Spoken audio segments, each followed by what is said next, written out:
This presentation illustrates the great cultural wealth of the knowledge found in the Vedic literatures and its relevancy in the modern world. We will show, by means of high-tech research techniques, that statements and materials presented in the ancient Vedic literatures agree with modern scientific findings, and they reveal a highly developed scientific content.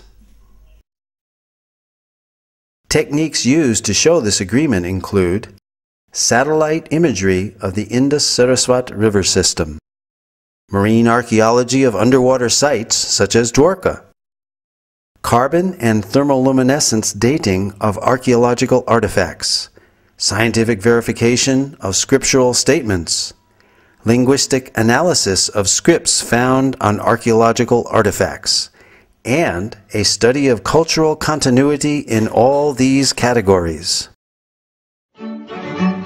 Early Indologists wished to control and convert the followers of Vedic culture. Therefore, they widely propagated that the Vedas were simply mythology.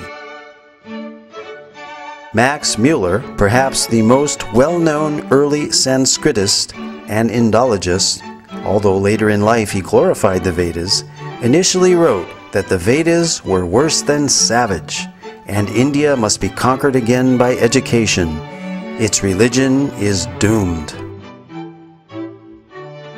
Thomas Macaulay, who introduced English education into India, wanted to make the residents into a race that was Indian in blood and color, but English in taste, in opinion, in morals, and in intellect. However, the German philosopher Arthur Schopenhauer stated that the Sanskrit understanding of these Indologists was like that of young schoolboys. These early Indologists devised the Aryan invasion theory, denying India's Vedic past. They taught that the English educational system is superior. They intentionally misinterpreted Sanskrit texts to make the Vedas look primitive, and they systematically tried to make Indians ashamed of their own culture. Thus, the actions of these Indologists seems to indicate that they were motivated by a racial bias. Innumerable archaeological findings and their analysis have recently brought the Aryan invasion theory into serious question. This theory is still taught as fact in many educational systems despite much contrary evidence.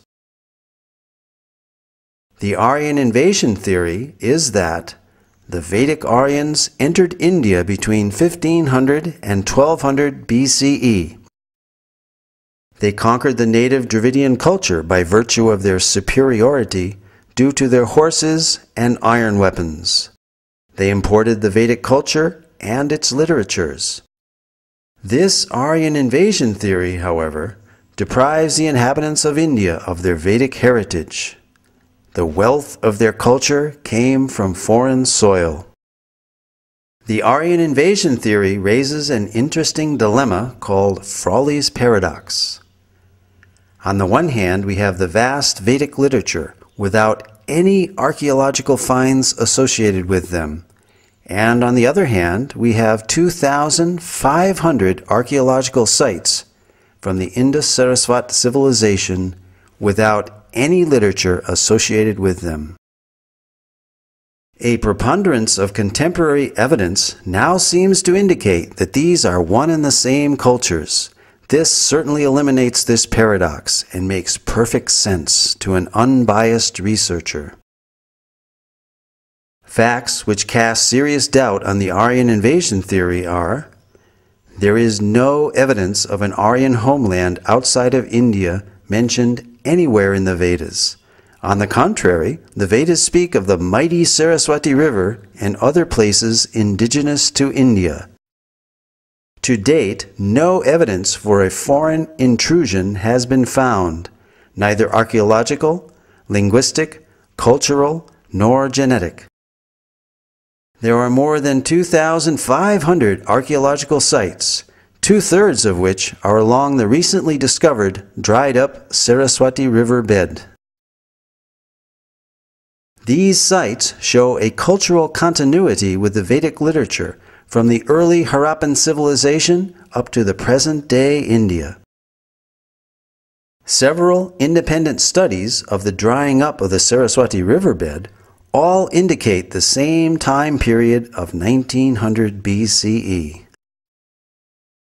The significance of establishing this date for the drying up of the Saraswati River is that it pushes the date for the composition of the Rig Veda back to approximately 3000 BCE as enunciated by the Vedic literature itself. The late dating of the Vedic literatures by Indologists is based on speculated dates of 1500 BCE for the Aryan invasion and 1200 BCE for the Rig Veda, both now disproved by scientific evidence. Max Muller, the principal architect of the Aryan invasion theory, admitted the purely speculative nature of his Vedic chronology, and in his last work, published shortly before his death, The Six Systems of Indian Philosophy, he wrote, "Whatever may be the date of the Vedic hymns, whether 1500 or 15,000 BCE, they have their own unique place and stand by themselves in the literature of the world." It can be scientifically proven that the Vedic culture is indigenous through archaeology, the study of cultural continuity, by linguistic analysis, and genetic research. For example, the language and symbolism found on the Harappan seals are very Vedic. We find on these seals the Om symbol, the leaf of the Asvata or holy banyan tree, as well as the swastika or sign of auspiciousness, mentioned throughout the Vedas. Om is mentioned in the Mundaka and Katha Upanishads, as well as the Bhagavad Gita. The holy Ashvata tree is mentioned in the Aitareya and Satapatha Brahmanas, as well as the Taittiriya Samhita and Katyayana Smriti.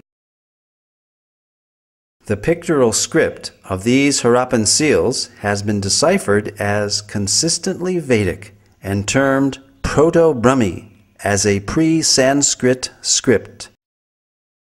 This piece of pottery from the lowest level of Harappan excavations with pre-Harappan writing is deciphered as Ila Vartite Vara, referring to the sacred land bounded by the Saraswati River described in the Rig Veda.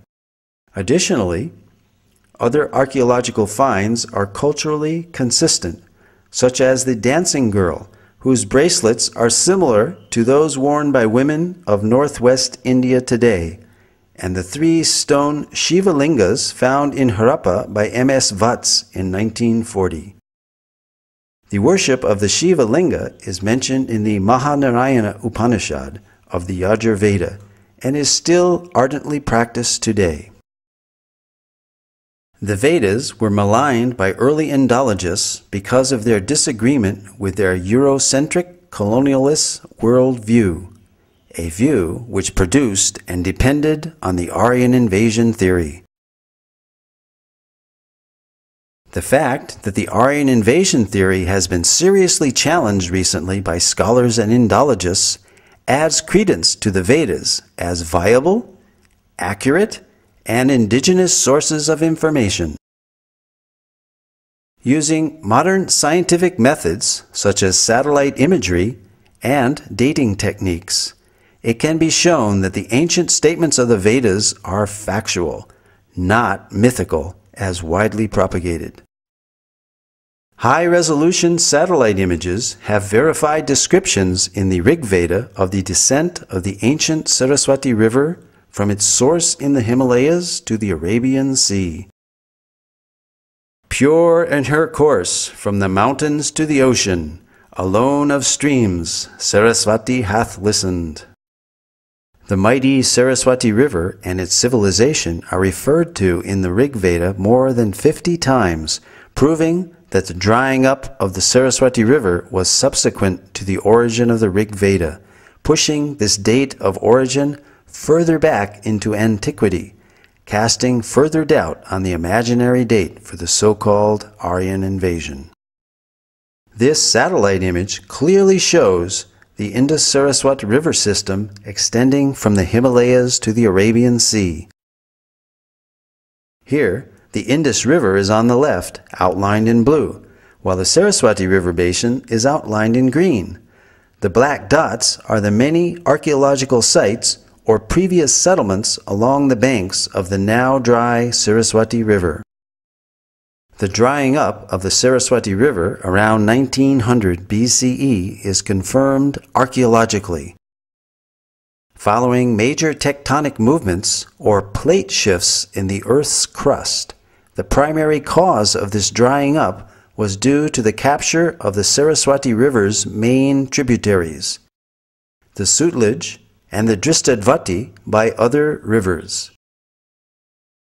Although early studies based on limited archaeological evidence produced contradictory conclusions, recent independent studies, such as that of archaeologist James Schaffer in 1993, showed no evidence of a foreign invasion in the Indus-Saraswati civilization and that a cultural continuity could be traced back for millennia.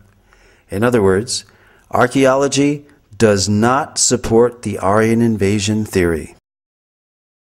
Marine archaeology has also been utilized in India off the coast of the ancient port city of Dwarka in Gujarat, uncovering further evidence in support of statements in the Vedic scriptures. An entire submerged city at Dwarka, the ancient port city of Lord Krishna, with its massive fort walls, piers, wharves, and jetty, has been found in the ocean as described in the Mahabharata and other Vedic literatures. This Sanskrit verse from the Moshila Parva of the Mahabharata describes the disappearance of the city of Dwarka into the sea. After all the people had set out, the ocean flooded Dwarka, which still teemed with wealth of every kind. Whatever portion of land was passed over, the ocean immediately flooded over with its waters. Dr. S.R. Rao, formerly of the Archaeological Survey of India, has pioneered marine archaeology in India. Marine archaeological findings seem to corroborate descriptions in the Mahabharata of Dwarka as a large, well-fortified, and prosperous port city, which was built on land reclaimed from the sea and later taken back by the sea. This lowering and raising of the sea level during these same time periods of the 15th and 16th centuries BCE is also documented in historical records of the country of Bahrain. Here is a glimpse of the massive Dwarka city wall. Among the extensive underwater discoveries were a large door socket and a bastion from the fort wall, 2 rock-cut slipways of varying width extending from the beach to the intertidal zone, a natural harbor, as well as a number of olden stone ship anchors were discovered, attesting to Dwarka being an ancient port city.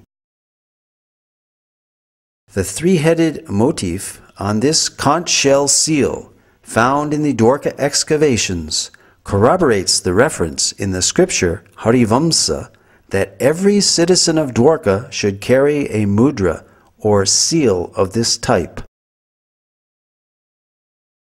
All these underwater excavations add further credibility to the validity of the historical statements found in the Vedic literatures.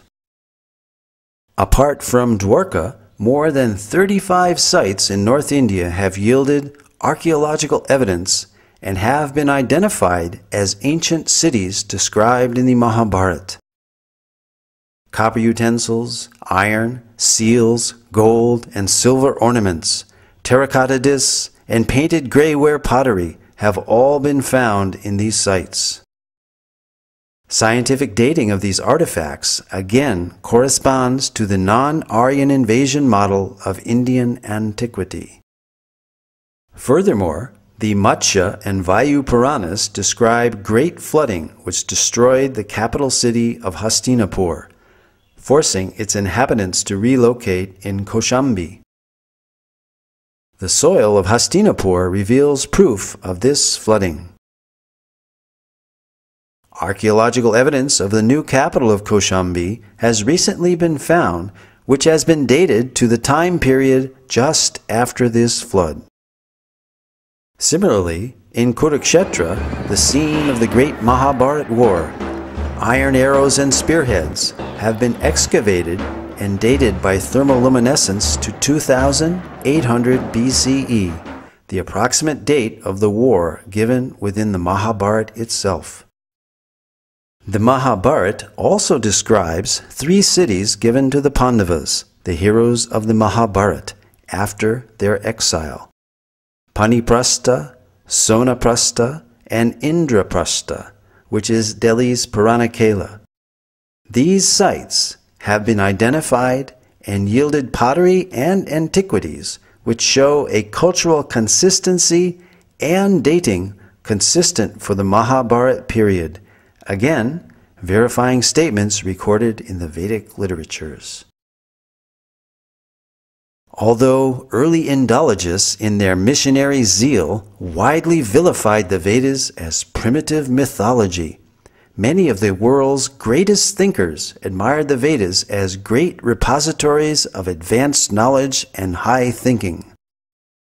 Arthur Schopenhauer, the famed German philosopher and writer, wrote that I encounter in the Vedas deep, original, lofty thoughts, suffused with a high and holy seriousness.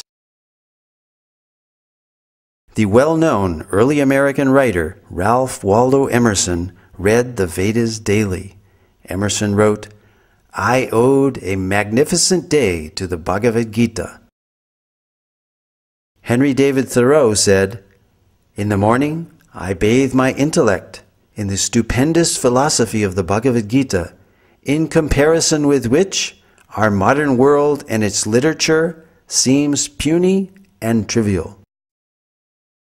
So great were Emerson and Thoreau's appreciation of Vedantic literatures that they became known as the American Transcendentalists. Their writings contain many thoughts from Vedic philosophy. Other famous personalities who spoke of the greatness of the Vedas were Alfred North Whitehead, British mathematician, logician, and philosopher, who stated that Vedanta is the most impressive metaphysics the human mind has conceived. Julius Robert Oppenheimer, the principal developer of the atomic bomb, stated that the Vedas are the greatest privilege of this century. During the explosion of the first atomic bomb, Oppenheimer quoted several Bhagavad Gita verses from the 11th chapter, such as, Death I am, cause of destruction of the worlds. When Oppenheimer was asked if this is the first nuclear explosion, he significantly replied, yes, in modern times, implying that ancient nuclear explosions may have previously occurred. Lin Yutang, Chinese scholar and author, wrote, India was China's teacher in trigonometry, quadratic equations, grammar, phonetics, and so forth. Francis Voltaire stated, everything has come down to us from the banks of the Ganges. From these statements we see that many renowned intellectuals believed that the origin of scientific thought was the Vedas. The Vedic literatures contain descriptions of advanced scientific techniques, sometimes even more sophisticated than those used in our modern technological world. Modern metallurgists have not been able to produce iron of comparable quality to the 22-foot-high Iron Pillar of Delhi, which is the largest hand-forged block of iron from antiquity. This pillar stands as mute testimony to the highly advanced scientific knowledge of metallurgy that was known in ancient India. Cast in approximately the 3rd century BCE, the 6.5-ton pillar over 2 millennia has resisted all rust and even a direct hit by the artillery of the invading army of Nadir Shah during his sacking of Delhi in 1737. Vedic cosmology is yet another ancient Vedic science which can be confirmed by modern scientific findings, and this is acknowledged by well-known scientists and authors such as Carl Sagan and Count Maurice Maeterlinck, who recognized that the cosmology of the Vedas closely parallels modern scientific findings. Carl Sagan stated, "Vedic cosmology is the only one in which the time scales correspond to those of modern scientific cosmology." Nobel laureate Count Maurice Maeterlinck wrote of a cosmogony which no European conception has ever surpassed. French astronomer Jean-Claude Bailly corroborated the antiquity and accuracy of the Vedic astronomical measurements as more ancient than those of the Greeks or Egyptians, and that the movements of the stars calculated 4,500 years ago does not differ by a minute from the tables of today. The 90-foot-tall astronomical instrument known as Samrat Yantra, built by the learned king Suwai Jai Singh of Jaipur, measures time to within 2 seconds per day. Cosmology and other scientific accomplishments of ancient India spread to other countries along with mercantile and cultural exchanges. There are almost 100 references in the Rig Veda alone to the ocean and maritime activity.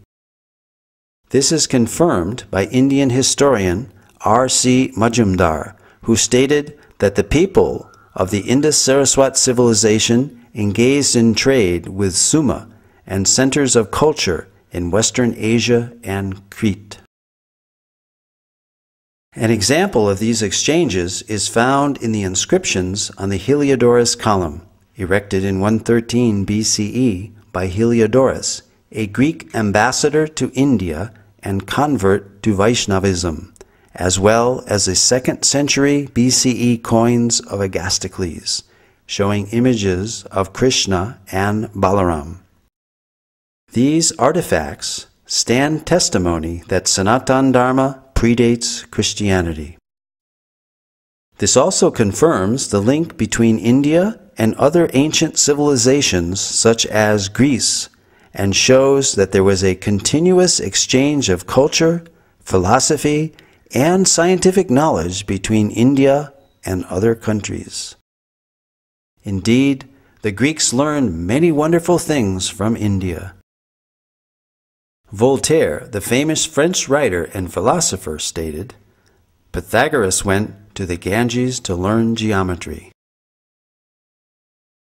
Abraham Seidenberg, author of the authoritative History of Mathematics, credits the Sulba Sutras as inspiring all mathematics of the ancient world, from Babylonia to Egypt to Greece. As Voltaire and Seidenberg have stated, many highly significant mathematical concepts have come from the Vedic culture, such as the theorem bearing the name of the Greek mathematician Pythagoras is found in the Shatapatha Brahmana, as well as the Sulba Sutra, the Indian mathematical treatise written centuries before Pythagoras was born. The decimal system, based on powers of 10, where the remainder is carried over to the next column, first mentioned in the Taittiriya Samhita of the Black Yajurveda. The introduction of 0 as both a numerical value and a place marker. The concept of infinity. The binary number system, essential for computers, was used in Vedic verse meters. A hashing technique similar to that used by modern search algorithms such as Google's, was used in South Indian musicology. From the name of a raga, one can determine the notes of the raga from this Katapayadi system. The Vedas, however, are not as well known for presenting historical and scientific knowledge as they are for expounding subtle sciences such as the power of mantras. We all recognize the power of sound itself by its effects, which can be quite dramatic. Here, a high-pitched frequency shatters a drinking glass. So, we can easily understand that loud sounds can produce substantial reactions. It is commonly believed that mantras can carry hidden power, which can in turn produce profound effects. The ancient Vedic literatures are full of descriptions of weapons being called by mantra. For example, many weapons were invoked by mantra during the epic Kurukshetra war, wherein the Bhagavad Gita itself was spoken.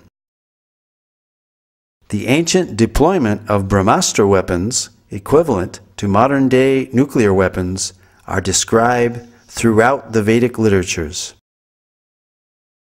Additionally, mantras carry hidden spiritual power which can produce significant benefits when chanted properly.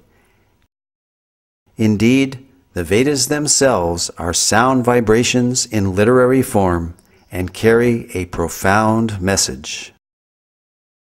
Spiritual disciplines recommend meditational practices such as silent meditation, silent recitation of mantras, and also the verbal repetition of specific mantras out loud. A clinical test of the benefits of mantra chanting was performed on 3 groups of 62 subjects, males and females of average age 25. They chanted the Hare Krishna Maha Mantra 25 minutes each day under strict clinical supervision.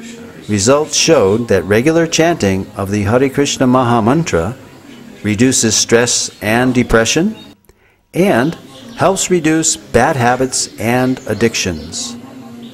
These results formed a PhD thesis at Florida State University. Spiritual practitioners claim many benefits from mantra meditation, such as increased realization of spiritual wisdom, inner peace, and a strong communion with God and the spiritual realm. These effects may be experienced by following the designated spiritual path. Most of the evidence given in this presentation is for the apara vidya, or material knowledge of the Vedic literatures. The Vedas, however, are more renowned for their paravidya, or spiritual knowledge, and even superior is the realized knowledge of the Vedic rishis or saints, that which is beyond the objective knowledge of modern science, knowledge of the eternal realm of Sat Chit Ananda, eternality, blissfulness, and full knowledge. But that is another presentation. For further information, please visit our website, www.gosai.com.